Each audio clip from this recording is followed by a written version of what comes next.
អូខេសួស្តីអ្នកទាំងអស់គ្នាឥ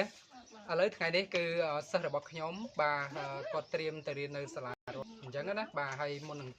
ទៅរៀនខ្ញុំចង់មក challenge របស់គាត់តាក់ទងជាមួយនឹងបាទទៅដែលយើងបានបង្រៀនបង្ហាញរបស់គាត់បាននៅក្នុងផ្ទះរបស់យើងអញ្ចឹងណាយើងដឹងថាតើកម្រិតការយល់ដឹងកម្រិតការចាប់បានរបស់គាត់នឹងគឺប៉ុណ្ណាថ្ងៃនេះគឺខ្ញុំបាច់សំណួរ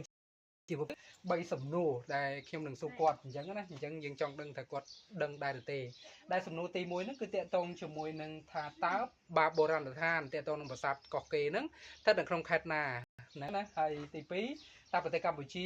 បាទមានប្រជាជនប្រមាណលាននាក់ហ្នឹងណាបាទហើយទី3ហ្នឹងតើប្រទេសកម្ពុជាមានផ្ទៃដីប្រមាណខេត្តចំនួនប្រមាណហើយមានខេត្តអីខ្លះអញ្ចឹងបងប្អូនគិតថាបា